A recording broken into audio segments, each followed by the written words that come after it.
I have a song I would like to share with you that I was given the other day in memory just on my daily route driving, and it's called "Oh What a Change in My Life." And it starts out like this. Something on the inside, working on the outside. Oh, what a change in my life. Something on the inside, working on the outside. Oh, what a change in my life. Something on the inside, working on the outside. Oh, what a change in my life. Oh, what a change in my life. Have Jesus on the inside, working on the outside. Oh, what a change in my life. Jesus on the inside, working on the outside. Oh, what a change in my life. I have Jesus on the inside, working on the outside. Oh, what a change in my life. Oh, what a change in my life. I have the Holy Ghost on the inside, working on the outside. Oh, what a change in my life. Holy Ghost on the inside, working on the outside. Oh, what a change in my life. Holy Ghost on the inside, working on the outside. Oh, what a change in my life. Oh, what a change in my life. God's word on the inside, working on the outside. Oh, what a change in my life. God's word on the inside, working on the outside. Oh, what a change in my life. God's word on the inside, working on the outside. Oh, what a change in my life. Oh, what a change in my life. It's Jesus on the inside, working on the outside. Oh, what a change in my life.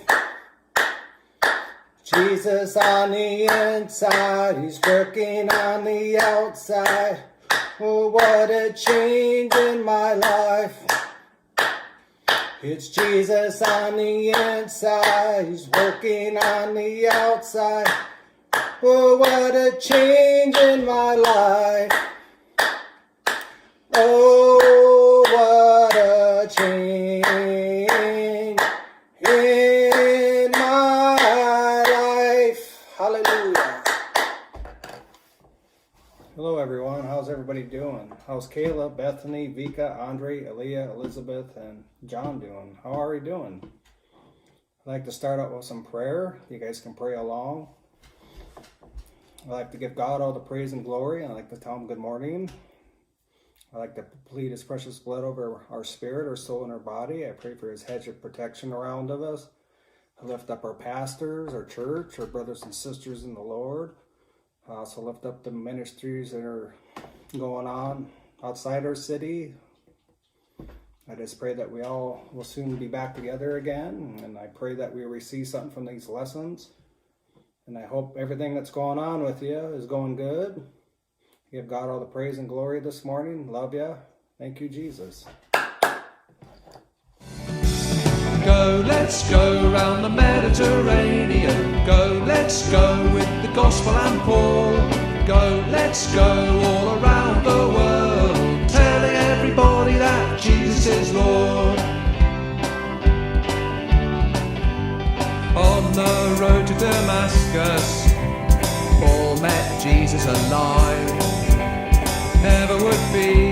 same again. Once the scales had gone from his eyes. Go, let's go round the Mediterranean. Go, let's go with the gospel and Paul. Go, let's go all around the world, telling everybody that Jesus is Lord. Paul and Silas in prison, chained up to the wall, singing out their hearts with joy, knowing Jesus was in control. Go, let's go round the Mediterranean. Go, Today I would like to also talk about our memory verse. Our memory verse is Philippians 4:4. And it says, rejoice in the Lord always. And again I say rejoice. How many of us know what the word rejoice means? It means feel or show great joy or delight. For example, he rejoiced in her spontaneity and directness. Other understanding of rejoice is a verb. How many of us remember in school a verb is an action? To give joy to something. What are you joyful at or gladdened about? Just to feel joy or have great delight. Now I'd like to go into a friendship discussion or lesson, because today we're going to be talking about rejoicing and friendship. We're also going to be talking about the Apostle Paul and Epaphras, which was a friend of Paul, and that will be later on in our Bible lesson. But right now I'd like to try to discuss about friendship and what friends can do for us, or how important it is to have a close friend. How many of you love to eat plain lettuce? There are some people who like to eat stuff plain. I have a son who likes to eat everything plain, and I have sons who like to drown everything. How many of you like to add a little something to it to make it taste better? Our friendships are like a salad. Since we're in this situation, I'm not able to visually show you a salad, but just visualize some lettuce. First, we're going to add lettuce to our bowl. Friends are not jealous of each other. They are not green with envy. Some of us might like to add tomatoes to our salad. Friends love each other and will protect each other with their lives, just like Jesus was willing to give his life for us because he loved us. How many of us like to add cheese to our salad?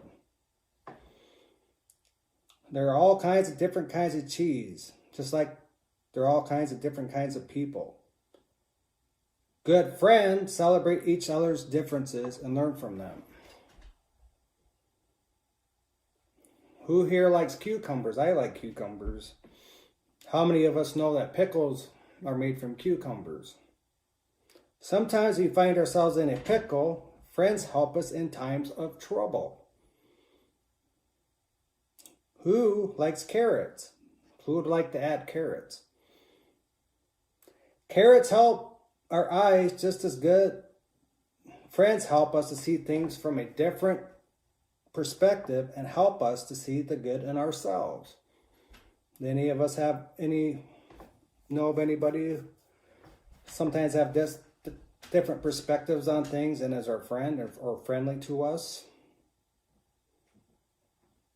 And some people like to put dressing on their salad. Just like earlier, some people like to eat it plain. Good friends know it's not what's on the outside that matters, but rather what's on the inside.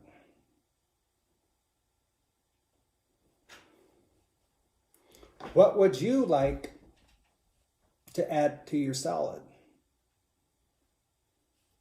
Or your friendship salad?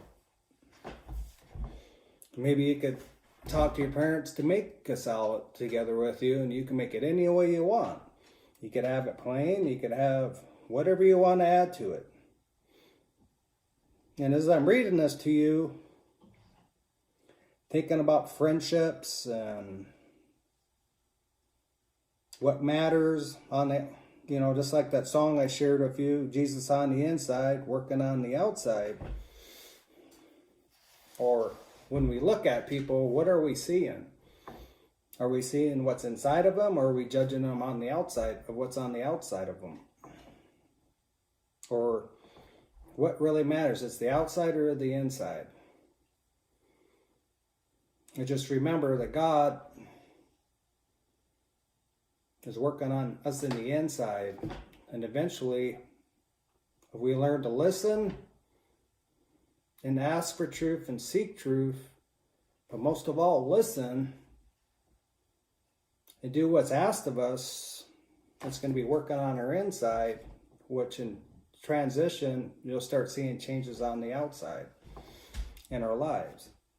And that's not just our physical appearance, but what we allow ourselves to be surrounded by, or what we enjoy to do. But most of all, we're going to come in contact with all kinds of different kinds of people, of all kinds of different kinds of perspectives or mindsets or upbringings or where they came from. But most of all, let's just be the best friend, or be friendly the best we can be. And let's just give God thanks for this understanding that we could be a great friend to Jesus. We can be a great friend to other individuals. And most of all, just be available with a smile and be spontaneously and always rejoicing that God has given us, all of us, something to do. And I rejoice in it. Because like I said earlier, if we're willing to listen, allow it to penetrate our inside, we'll know what to do. Because God will speak to us through His Word and through different individuals. If we just learn to listen and to rejoice and allow God to work on our inside. And most of all, be thankful for the friends we have, and let's just be friendly to all we can be friendly to. No matter what our differences may be, we can all always be friendly. Thank you. Remember, we're talking about rejoicing evermore.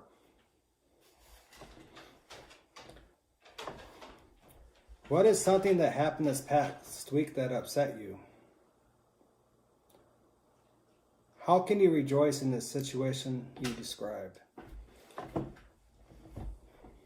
1 Thessalonians 5:16 says, rejoice evermore. Rejoice evermore. What is something that happened this past week that upset you? I wouldn't say it really upset me, but it threw my schedule off.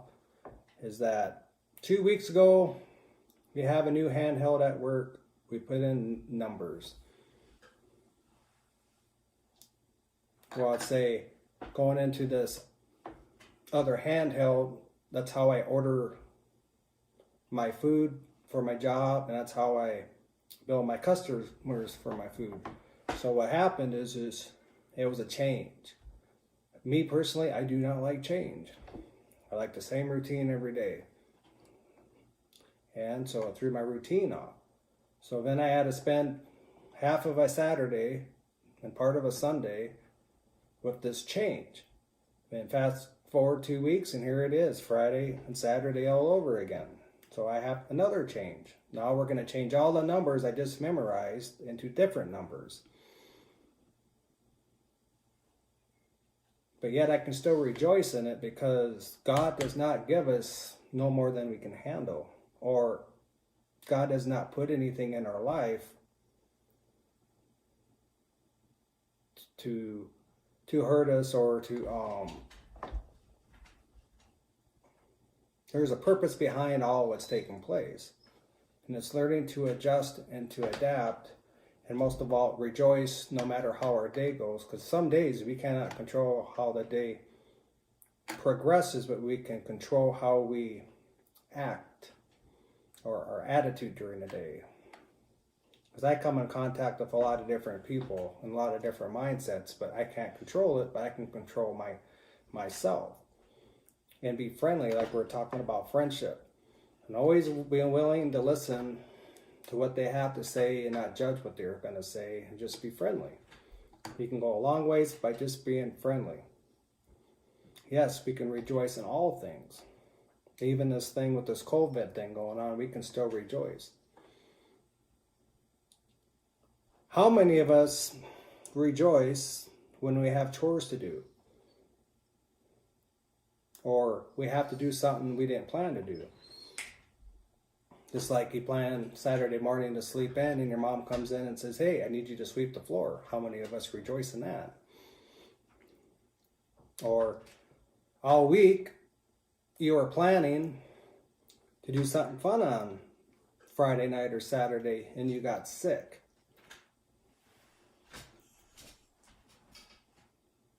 How much rejoice when we get sick? Sometimes I feel we get sick because we don't know how to slow down. That's one way to slow us down.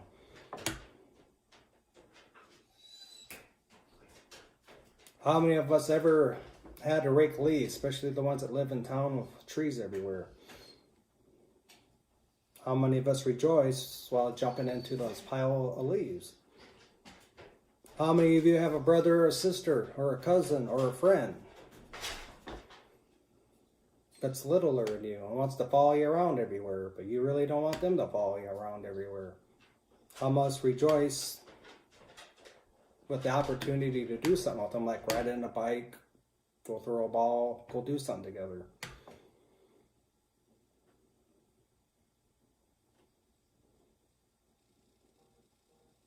No matter what we are doing, like ice skating or bike riding or the fun things we can rejoice in, but the things we do not like to do, we can rejoice in.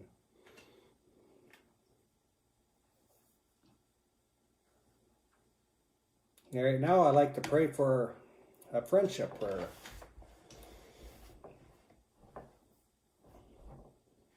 Thank you, God. Jesus, thank you for the Christian friends in our life. We know all our friends are important, but there is joy in you that our Christian friends can bring us. Thank you for the example they give us as Christians. Lead us with your Spirit to be good examples for them as well. In Jesus' name, amen. Our Bible lesson, we'll get into this, and it's sharing the burden. And I'm going to read the verses before we go into the lesson. Philippians chapter 1, verse 4 says, always in every prayer of mine for you all making request with joy. In verse 27,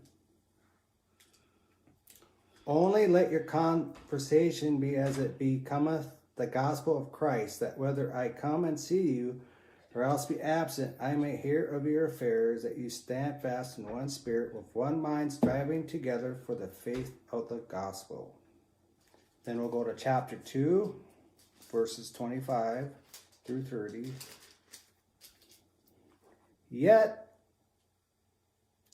I suppose it's necessary to send to you Epaphras, or Titus, my brother and companion in labor and fellow soldier, but your messenger, and he that ministered to my wants. For he longed after you all, and was full of heaviness, because that yet he had heard that he had been sick.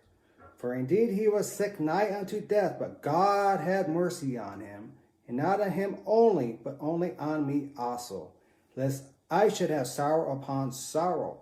I sent him therefore the more carefully, that when you see him again, you may rejoice, and that I may be less sorrowful. Receive him therefore in the Lord with all gladness, and hold such in reputation. Because for the work of Christ he was nigh unto death, not regarding his life, to supply your lack of service towards me. And let's go to chapter 4, verse 14 through 20.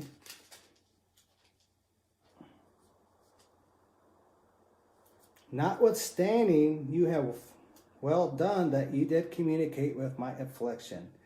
Now ye the Philippians know also that in the beginning of the gospel, when I departed from Macedonia, no church communicated with me as concerning giving and receiving, but ye only. For even in the Thessalonica sent once again, not until necessity, not because I desire a gift, but I desire fruit that may abound to your account. But I have all abound, I am full of having received Epaphroditus the things which were sent from you, an odor of sweet smell, a sacrifice acceptable, well-pleasing to God. But my God shall supply all your needs according to his riches and glory by Christ Jesus. Now unto God and our Father be glory forever and ever. Amen. As you see here, here's a jail. And Paul is writing a letter.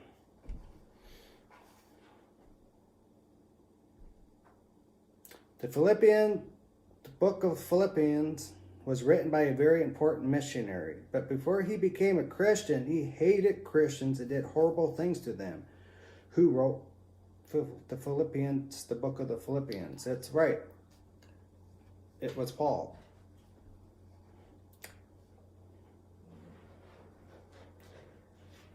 While Paul was in jail, as you see these bars here to represent the jail,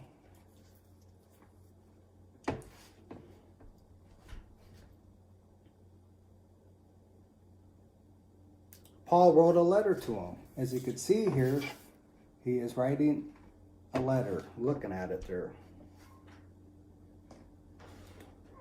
God does not like it when his children go through a trial alone. He wants his people, the church, to help one another. Apparently, Paul's prison, while Paul was in prison, they were not like our prisons today. They had guards, as you see our guard here. But visitors could come and go. The Roman prisons didn't feed their prisoners much. They relied on the visitors to do the jobs for them. Paul was praying to God, sent a helper to comfort him through these tough times. In response, the church at Philippi sent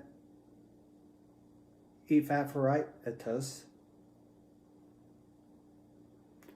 When Epaphroditus arrived, he brought Paul a gift.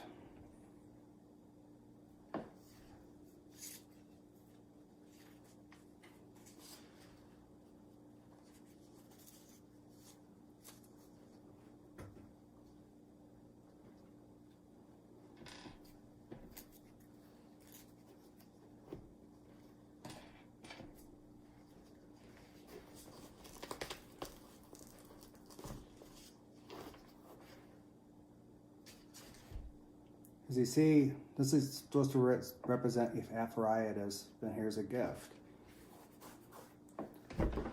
But the church at Philippi sent to him. When he arrived, Paul didn't exactly say what the gift was, but he wrote that it had an odor of a sweet smell. What sweet smell do you guys like? I like vanilla. That's a sweet smell for me. It was a sacrifice acceptable, well-pleasing to God. What do you think it was? Take a guess. It could have been food or money, or food and money. Whatever it was, Paul thought it had a wonderful smell. Paul was excited to see Epaphroditus because he visited Paul every day. Paul learned to rely on Epaphroditus and could trust that he would try his hardest to come through on anything Paul asked him to do. I'm sure Epaphroditus was a great prayer partner. In Paul's letter, he mentioned the letter that he was writing.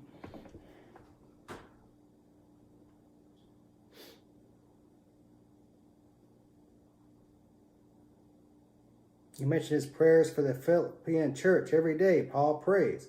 When Paul prayed for the church at Philippi, he was always filled with tremendous joy. Every day, Epaphroditus would visit Paul, but then one day he didn't. Epaphroditus lays down on the opposite side of the room. One day he didn't visit. Then the next day, Epaphroditus didn't show up. Paul wondered if something was wrong.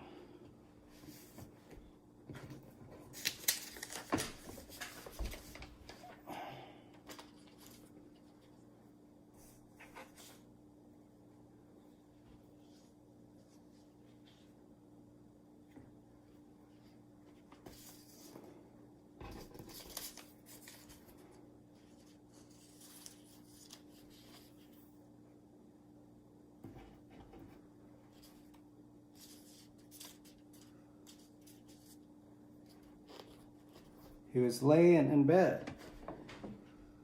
He was sick. Then Epaphroditus sent word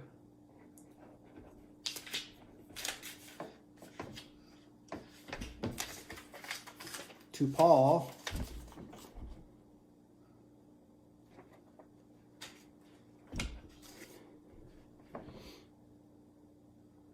that he was extremely sick, so sick that he nearly died. He barely still. Paul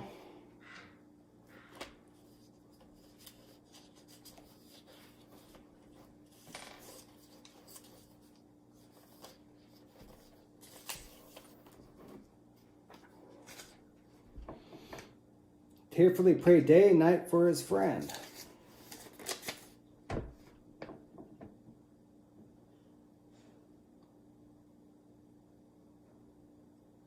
As you can see, the tears, he tearfully travailed in prayer. Paul tearfully prayed day and night for his friend Epaphroditus.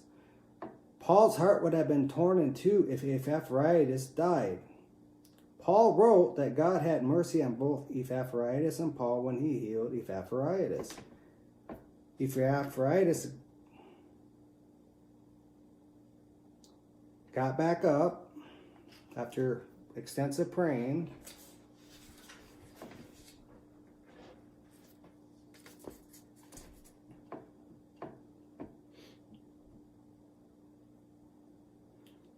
And they both returned to see Paul. They went to go return to see him.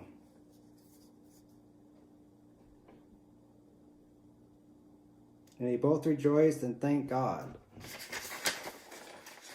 They were rejoicing.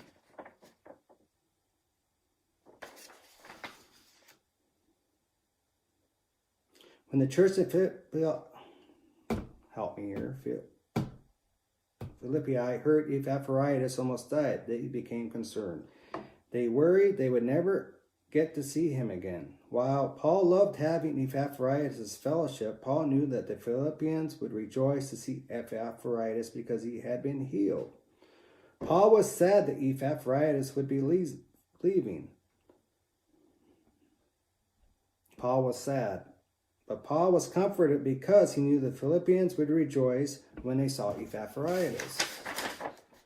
The people in Philippia, the Philippian church, would rejoice when they saw Epaphroditus. The Philippians were glad when they saw him. When Paul was in distress, God sent him a friend to comfort him through the tough times. His friend was Epaphroditus. And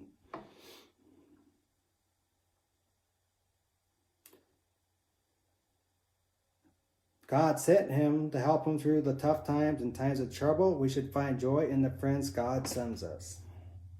Who did the Philippians send to Paul? Why did they send him? They sent Epaphroditus to comfort him. Well, why do you think Paul was so excited for Epaphroditus to visit him? It's nice to see somebody. What happened to Epaphroditus while he was visiting Paul? Why was Paul both sad and happy to send Epaphroditus back to the Philippians. How do you think Epaphroditus could help other Christians like he did Paul? What do you need to change in your life in order to be more focused on others? Most of all, he was faithful in being friendly and going back to the Philippians to tell the good news, even if Paul was in prison. So as we can see, it's good to have good friends, it's good to pray, and it's good to have joy in our heart. And remember to rejoice in everything that we are doing.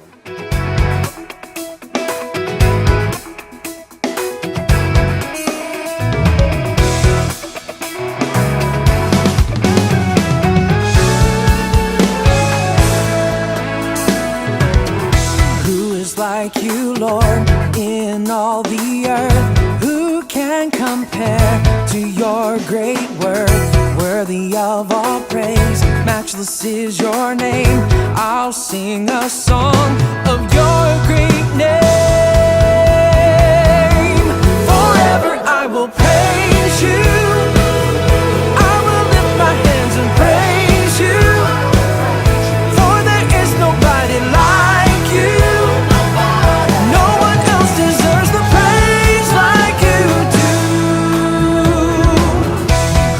Like you, Lord, in all the earth, who can compare to your great worth? Worthy of all praise, matchless is your name. I'll sing a song of your great name. Forever I